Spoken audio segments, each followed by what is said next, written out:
Well, welcome back to Relentless Talk Radio. This is segment 3. This is the art and fashion segment. I say every segment's my favorite because they're all my favorite. I just can't help myself. They're all my fave. I get to talk about my favorite things every Tuesday from 2:30 to 3:30 on Relentless Talk Radio. So, Meryl Epstein, I am so psyched that you had time to come and talk with me today. Super excited. So you're a painter, an artist, an educator, and like Wonder Woman as far as I'm concerned. I think you're one of my faves. We actually met when we were doing yoga together. You were beside me when I blew my knee out.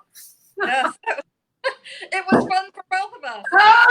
We're like, wow, she's a noisemaker. Oh my gosh, right? So that's how we became friends. We became closer because I tore my LCL 98% through in a yoga teacher training. Total fluke thing, right? So we became close. Then we found out that we were both artists. So tell everybody who you are and what you do, and let's talk a little bit about art today and education. Sure. They're interrelated, of course. As you mentioned, I'm an artist, educator, grandma, all the things. I love making art. It's my passion, but I've had to make a living, and I found that graphic design was a viable field for me, as many people do. I got out of grad school right when the Mac landed on designers' desks, and they didn't know what to do with it. And fortunately, I was courageous enough to say, hey, give me that machine. I'll make sense out of it. So that's what I've been doing ever since. I'm currently the director of education for Sessions College for Design Professional, online college, little promo there, which is awesome because I think education is a great way to see if your passion can flourish. And it could be you make a living being an artist, or maybe it just enhances your life. But for me, I do both, and I live a creative life. And that's where Michelle and I overlap in many ways. We do yoga, we make art, we change the world, and that's what I do.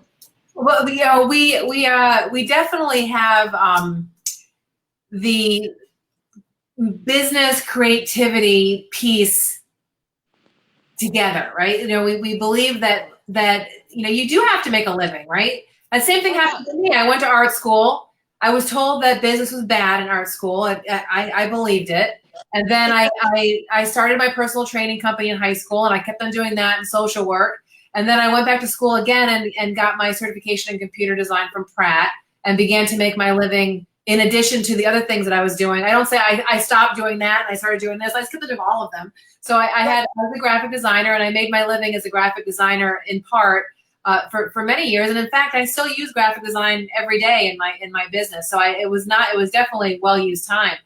But I think that living a creative life is where you and I really resonate, because we know that business is an art form, and making art, and whether it's commercial art or fine art, is also an art form. And that, you know, we know that you have to eat, you know, you've got to be able to take care of yourself.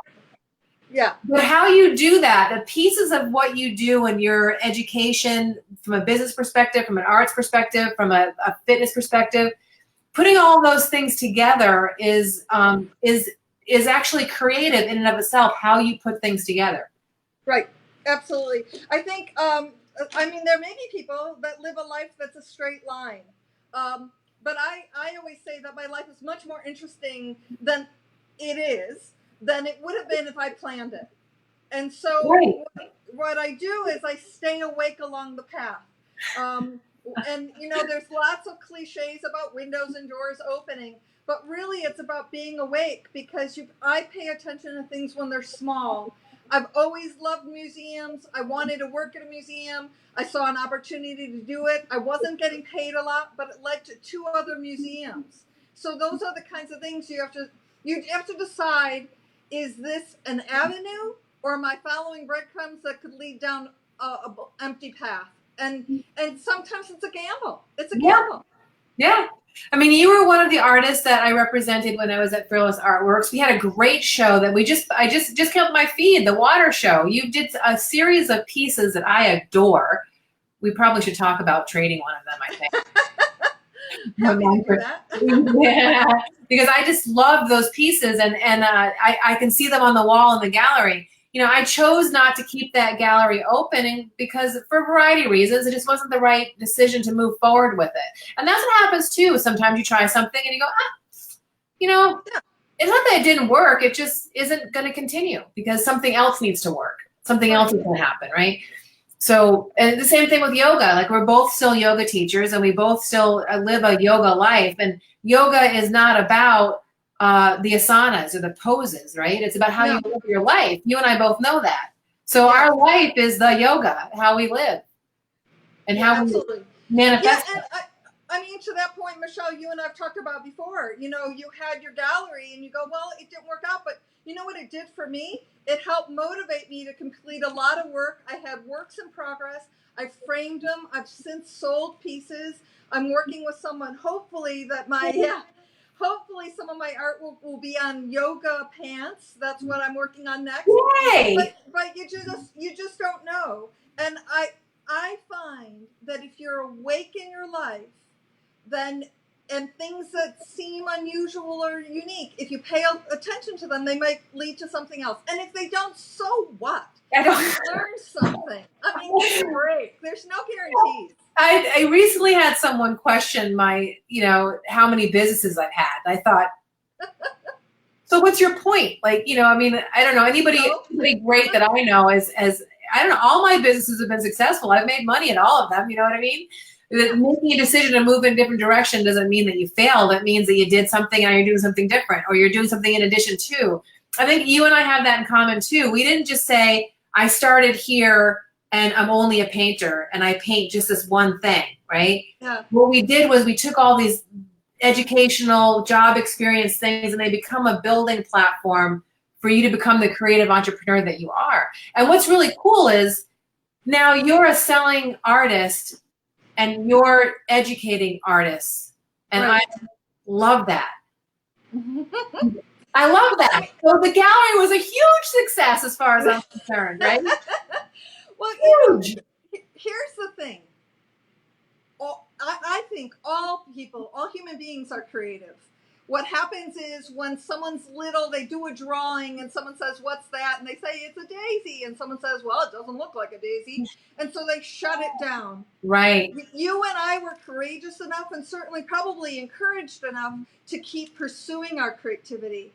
And for me, as an educator, a lot of time I meet adults that they go, I've always wanted to do this. And they didn't have the courage, opportunity, resources to do it. And my goal is when those people cross my path, I do everything I can to inspire them to keep moving forward. And that's it. That's no it. Guarantees. That's it. Keep moving forward. That's why when I first started out, I was merely fearless. And now I'm full on relentless, right? Because initially, when I first started making work and showing it to people, it was about conquering my fear. Mm-hmm. Once you get over that initial fear of producing something or drawing something, and people say the same thing to me, I can't draw a straight line. I go, sure you can. And it's not about drawing a straight line. I don't see any straight lines in that painting back there, do you? If you need a straight line, grab a ruler. Right. It's everybody has some people manifest their creativity in how they cook or how they dress. That's why I added fashion to this. Next year, I'll be launching a women's fashion line that are inspired by 13 female entrepreneurs that I've already interviewed.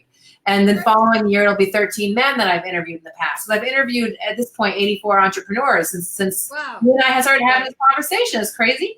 So, you and I have been able to kind of piece together a creative life, and I wouldn't have it any other way. Me neither. It's much more interesting because I don't know what's going to happen. But which is exciting. Yeah, like I said, it's so much more interesting. It really is. And there's a little. It's like riding a roller coaster. You go, yeah, it's got some bumps, and but when you're in it, it is absolutely thrilling. But the only way to feel that thrill is to get on the ride. Exactly. So get on the ride. We were at Harold's this past weekend, and there was a guy, move your camera a little bit this way so we can see your face. You're starting to move off the camera. Okay. There you go. Yay, cool. We were at Harold's this past weekend, and there was a gentleman there that owned a company that makes parts for airplane. Like the beds and the things that pull down and the chairs and the bulletproof doors. And I asked him the same question about, what was the first big bump in the road that he came along. He told me, I'll have him on Relentless Talk Radio because it was such a great story. I'm not going to tell you who he is or what his business was or what the story was, because it was just so dang good. And I thought to myself, and I said to him, see, that's the plus of being an entrepreneur. While you're in it, it's excruciating because you're like, I don't know what's going to happen, and my house is on the line, and oh my God. But then when you get the after story with the big punch and the big win, there's nothing better than that. Yeah. And if you play it safe and you can predict the ending, it's like going to the movies. Like you're not going to go to the movies and know what the ending is going to be. You wouldn't spend money on that. You want to go to a cliffhanger or a horror film suspense. People want to go, oh man, I had no idea what was going to happen, and then boom, that happened. It was crazy, right? That's how that's how our life is. I think everyone has to decide what their level of risk that they're willing to take. In my case, it wasn't so risky. What I did is I took chances along the way. I loved museums. I was working as a freelancer. I saw a museum opportunity. It was for the state, didn't pay a lot, but I knew it was a stepping stone. It led, like I said, to 2 other great jobs that I couldn't have gotten if I hadn't taken the risk, a calculated risk. It wasn't like I took my paycheck and cashed it in and went to Las Vegas and gambled it. But I took a risk with my career because I thought, what's the worst thing I can do? Okay, so I'm underpaid for a little while. It could lead to something. If it doesn't, I'll go find something else. And I've never been afraid of taking the next chance because I'm confident in who I am and what I bring to the plate. And there's people that think that their knowledge, if they keep it tight and close, that they own it and that gives them power. I say they're missing out on the boat because you can learn from other people if you collaborate and you're open to the world and it's an adventure. That's how I got this job. This job was a different job. And I saw it. I thought, well, that's sort of interesting. I hadn't done that before. And I applied. And it turns out they really wanted someone like me. They just didn't know they could find someone like me. And then it worked. It always happens. And Jim Carrey talks about his father, who is a comedian. You ever heard him talk about his dad? Google Jim Carrey's father accountant, and it'll come up. His dad was a comedian, and he said was brilliant, was very, very talented comedian. But when he had children, he felt the need to support his family, which is admirable and expected, right? When you have children, you need to feed them and stuff like that. Right. But he became an accountant, and in 12 years, he was let go from his company, ended up having some serious financial troubles. And what Jim Carrey says is, you can fail at doing plan B, you might as well do plan A. Yeah, exactly. Yeah. It's true. And I love it when I can take a calculated risk, but that's not how my life has been. My life has been like the universe has thrown me out into it and said, Michelle, figure it out. And I've had to I was in risk. I had no choice but to try to make something happen. Right. So my life hasn't been as luxurious as choosing where my risk is. I've just had a lot of risk that I've just had to deal with. Right. You've seen me do it. Like, oh my God. And I think making art is also making a risk, like deciding your water paintings are luscious and they're a close detail of water. And somebody can stand back from them and say, well, what is that? Right. Well, I used to be afraid of that. What is that? Or that's not art question or that, and then somewhere along the line you say, you know what? I want to make dang water paintings. I'm just going to make them. Who cares if they sell or they don't sell? I am just going to make these things, and you've sold them. So you can sell them if you sold them. Yeah, and I think that comes with years of maybe stubbornness and a commitment to what your direction is. During grad school, you have, especially as a photographer, oh my gosh, you have to talk about your artwork so much because photography in particular, they're always feeling like, is it an art form? And I'm courageous enough to do my thing and speak my voice. So thanks for your support, Michelle. You're awesome. I love you, and I thank you so much for coming on. We're going to go pick up Diana Pompa, who's been very patient. We got a little bit behind today with the traffic and stuff. I swear, that's the other thing. I'm always fighting the traffic. I was up in North Scottsdale this morning, and I just got here barely on time, so we're a little bit behind. So thank you very much for coming on board. Diana Pompa is next. She is the owner of Wines. Franchise owner of Wines for Humanity, and she's really cool. You should listen to her. She has some cool stuff if you like wine in particular. Thanks, Meryl. Okay.